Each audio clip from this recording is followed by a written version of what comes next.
Are you happy with this? Give me our talk show. Okay. We are EDU Africa. Can you move to the front? I think it's the speakers that is the problem. Hello, once again, everyone. We are EDU Africa.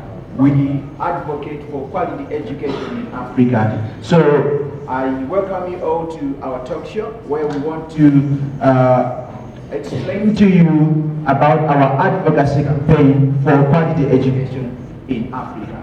So I have my colleague here who is going to explain more about the problem of low quality education and how it affects the whole of Africa and Africans in general.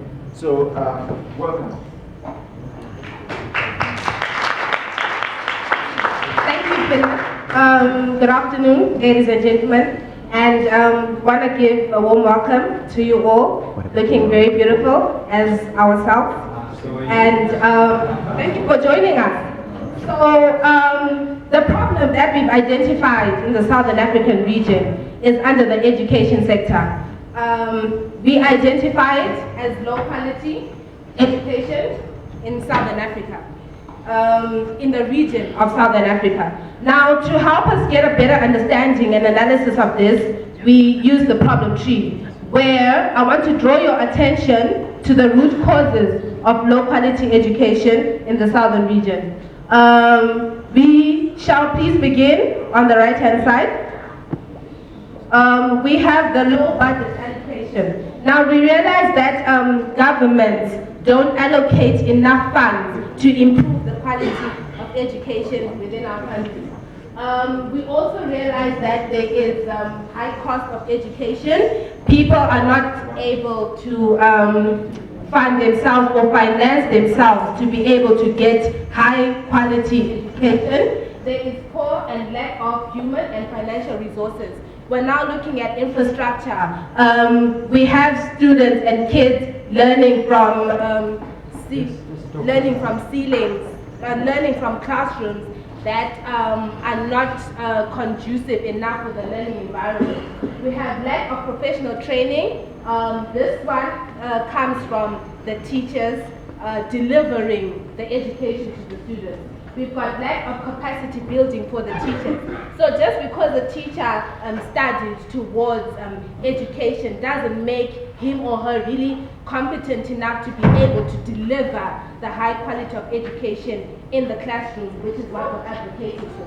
We also realize that there is use of outdated curriculum. Now we'll find that in some schools, the books and examples and stories that we use, they're from years ago, instead of having to bring in a closer age gap so that the examples can be more relevant. We also have brain drain, where we have skilled workers leaving the country to work in other countries overseas in the Western countries. There's the literacy level as well, and the low teacher-pupil ratio. We have one teacher having to teach 5 different classes of geography. So that compromises the quality of education which is being delivered. Looking at the consequences now as a result of this low quality education, we have unemployment, because no one is going to be in a position to be able to employ someone who doesn't have a high quality of education. We have school dropouts, which was also addressed by another group. We have lack of innovation from the students themselves. We have underskilled education profiles, and as a result, mainly it leads to poverty at the end of the day. Ladies and gentlemen and everyone, did you know that access to poor quality education is no access to education? By the way, the UNESCO says Africa loses up to $159 billion to poor quality education.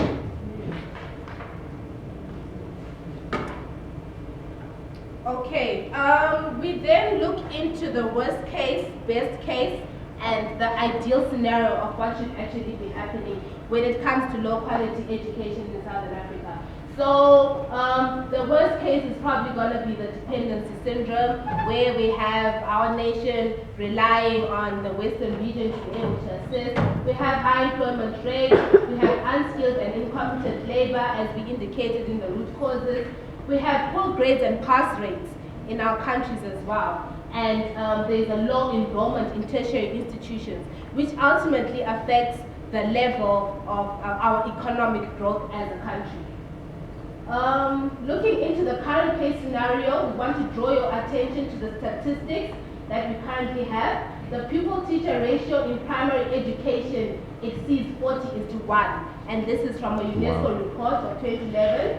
We realize that out-of-school adolescents contribute 21.8%, and the public education spending is only 5% in the budget. So that is a very appalling rate towards education. Philip, would you like to take us through the best case, please? Okay. We just don't want to have education for the sake of education. We want to have quality education. We want to be able to compete on the global scale. We shouldn't just be people that have degrees, PhDs, that are not recognized on the global scale. That's why we want to have competitive students that surpass or meet international standards. We shouldn't just have a university and brag that we are graduates when we can't contribute positively to development. Not only development in our country, but in the world. Why should it be that somebody should come from US? Why should it be that somebody should come from Europe to bring development in our nation?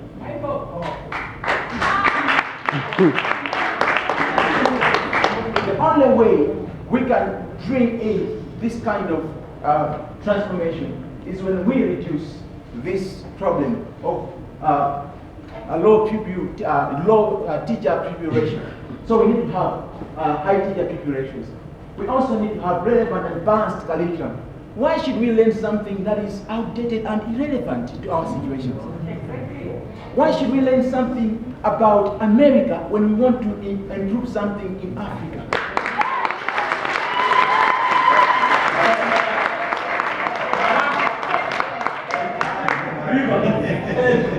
We are not saying we shouldn't get what they have.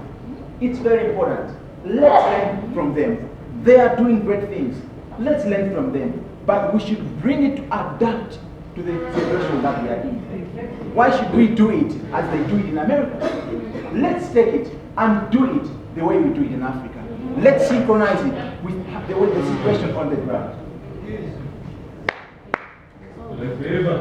Okay, now, so having said that, we realize that the common issues that touch all the three are economic development, the pupil-teacher ratio, and the curriculum as well. Now, what our activity is focused on to improve the quality of education. Rather, let me begin by introducing the goal. The goal that we would want is to advocate and improve quality of education and number of globally competing graduates in Southern Africa by 2030. That is our goal. Why are we saying 2030? This is in line with the Sustainable Development Goals, which we also feel contribute as well to this. Now, how are we going to do this? We are going to have a fun walk. Now, in this fun walk, we are having the following strategies. We want to create awareness among stakeholders, that's the government and the NGOs. We are going to lobbying and advocacy, as well as improving the learning environment, that is the infrastructure and e-learning.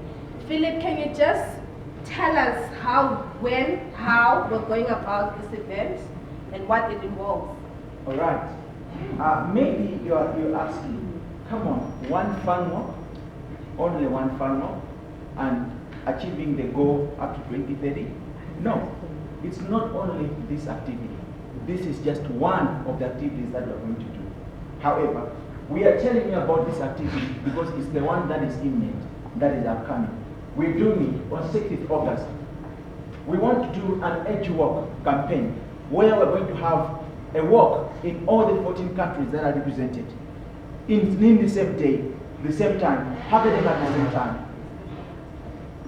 Okay, apart from Madagascar, because of the difference in the time.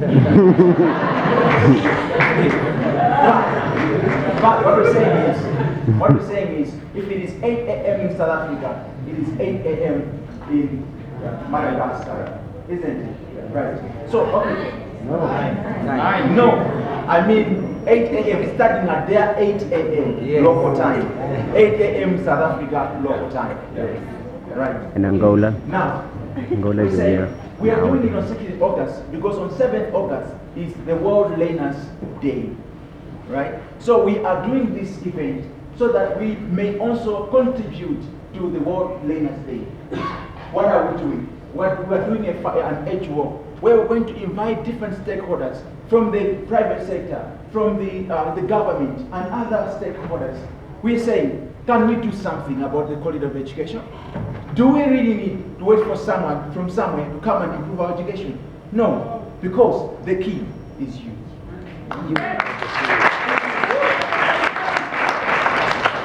Now, though, in preparation for this event, you can also participate by joining us on Facebook and on Twitter. Right now. We are live on Twitter right now. Yeah. So you can say something. Yeah, so this is That's what what we're we're talking talking about. about. We're saying, let us begin to do something in our different countries to improve our education quality. We want to be able to compete at the global level. The key is you.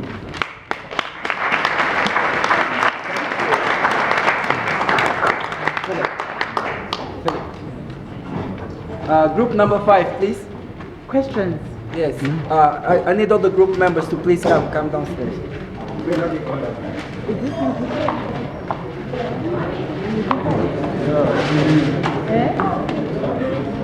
Where are they moving? Okay.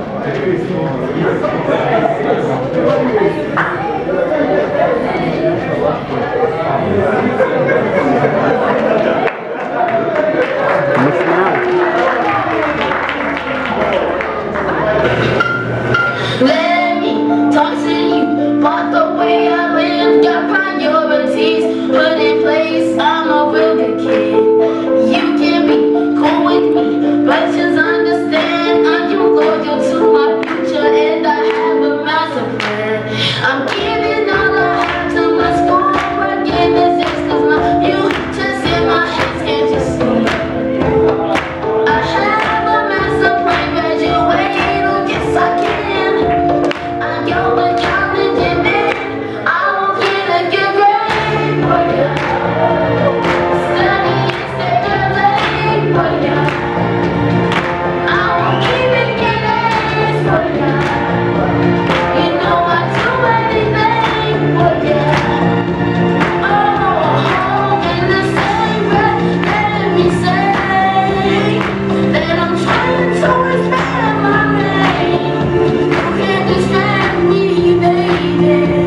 I need to educate.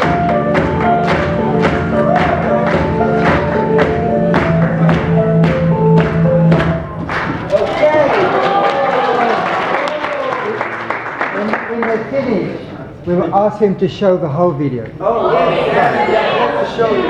So let's just ask questions. Government? Hit the books every night, 'cause I think it's fun. I like Play-Doh, Nutella, ice, so I can learn from anyone.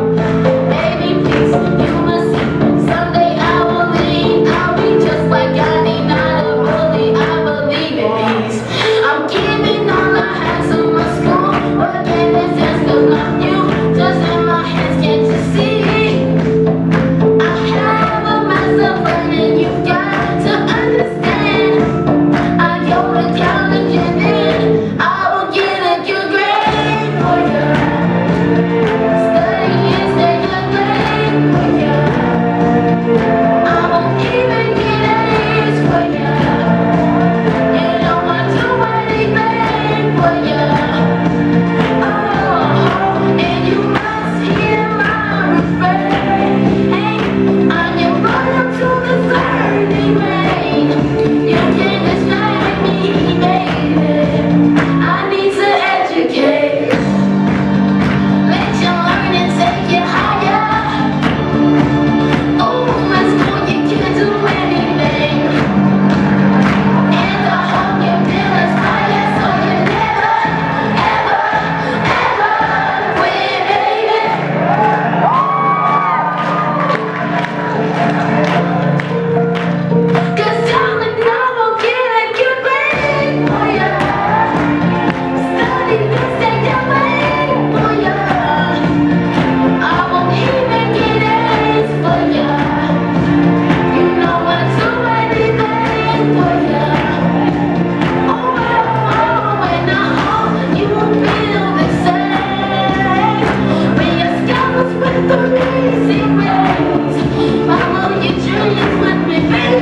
Can you put the microphone out there?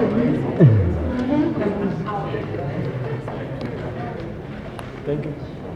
It's not on. Just stick without the microphone. All right. Thank you. Thank you for the thank Can you for start the off, yeah. lovely presentation.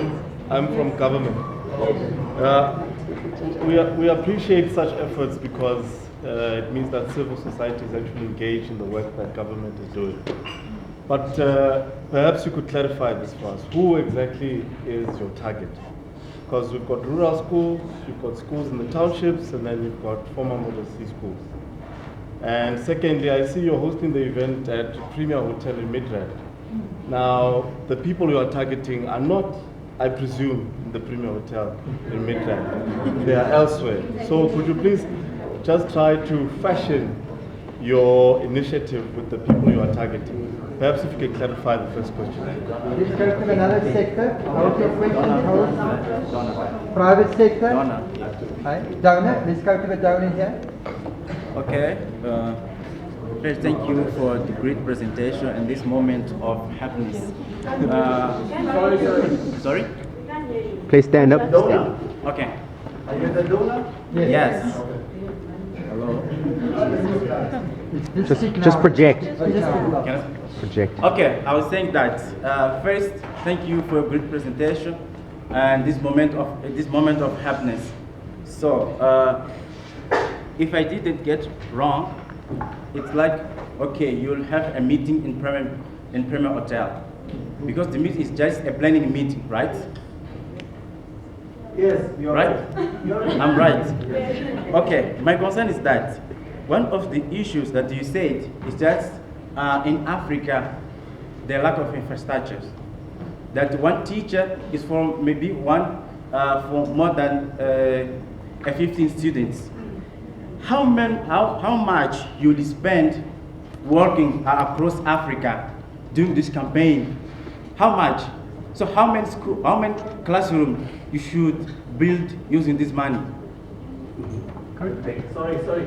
Can you repeat that question specifically? Okay. How much walking or working? The question is how much you will spend doing your campaign working across SADC, right? And how many classrooms we should build using that money? Okay, good question. Civil society. Are you civil society? Okay, government, I've asked private sector, civil society. I just want to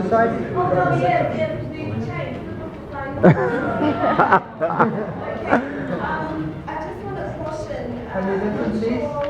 how much research you've done when you've formulated your objective, your vision, and the name of your organization. However, there is one that exists being currently in Africa, which is from the name is called Wanda. So just make sure that there's no clash. I'm just cautioning you, not Christian, just making research about it. Where are you from? Business? It's the question from business. Then I'll come back to you. We really encourage such initiatives. The question on our end would be, after these children have gone through your system and have been able to have gotten an education, what sort of follow-up mechanisms do you have in place to ensure that these students can feed back to the system? And on the other hand, if as an international company, belong to a multinational, we are based in a foreign country, and I understand that you want local dominance, but if we are willing to fund, we may come with some preconditions, such as teachers coming from abroad. Will you be open to such? No. Okay, last question here. Can we listen, please? Sorry, can't we just have 3 questions like everybody else? No. There's 4 questions. I didn't even count it. Can we listen, please? Okay. From the business sector, I think this initiative is very good because one of the problems we are facing is that we are getting half-baked graduates and they are not able to contribute to the growth of our companies. But you are talking about vision 2030. Yes. We need people now. Okay. So how are you going to bring us changes in the short term, because by 2030, things would have changed technology, would have changed the approach to doing business. So how are we going to bring the changes now? We need the changes now. Thank you. Can you answer? Now we're going to go to the group, please. I want to thank you all for your questions and also challenging us to think further, think in other terms. I just want to clarify, I've taken all the questions. First, there was the question of who are you targeting from the government. Then there was a question of cost on why are you doing things on how much cost. Can't you use the money for the building of schools? Is that correct? Then there was a question on the research from the SASO, maybe. Yes, you were saying the clash on names with EDU AFRIKA of Canada. Was it a question or just the word? Suggestion. Yes. Caution. Thank you, my sister, who get to delve into that issue. Then there was also an issue of follow-up. What follow-up activities are you going to do? And then there was also the issue of 2030. You were saying 2030 things might have changed. Yeah. So the current strategies might not apply for in that time. Okay, maybe I'll. And funding from abroad. Funding. Conditions. Sorry, can you? Sorry, that because There's more to do with conditions. empowering Africa with funding from abroad, from multinational, with preconditions. With, yeah, on preconditions. funding. How would you? Are you open to incorporate such? How would you? Thanks for that. Okay, Right, let's so start answering. on the first one, on target groups, we are mainly targeting everyone. When we say stakeholders, we simply mean everyone who is interested in education.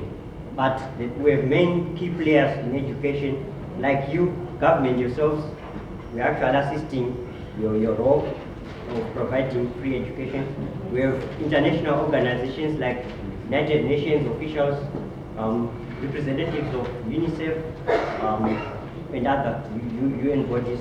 We have other non-governmental organizations who operate and who have interest in kids, like Mercy Corps. We are also inviting such. And stakeholders, like even here in South Africa, the Vodacoms, MTN, who can assist in plowing back as a social responsibility. We also are targeting academics, the professors, and all those who are involved in curriculum. This involves also examination boards and parents. So it's a work for generally anyone who's interested. Just to support his comment, it's yes, this question came from the government, which yes, my brother, clarifying target. The stakeholders are all having an objective. So we have custodians of the student representative councils to then represent and to be the voice and the custodians of the students, whether they're in tertiary or they're in primary or high school. Then we have the youth organizations for the out-of-school youth, or those ones who never went to school. Then we have the tertiary, which is the tertiary institutes, to represent the varsities, or the tertiary institutes. So that's the clarifying the target. I don't know if we answered. Sorry? Okay, let's go on to the next question. All right. The next question was on cost. Why would you want to spend more than build or classrooms or infrastructure? No.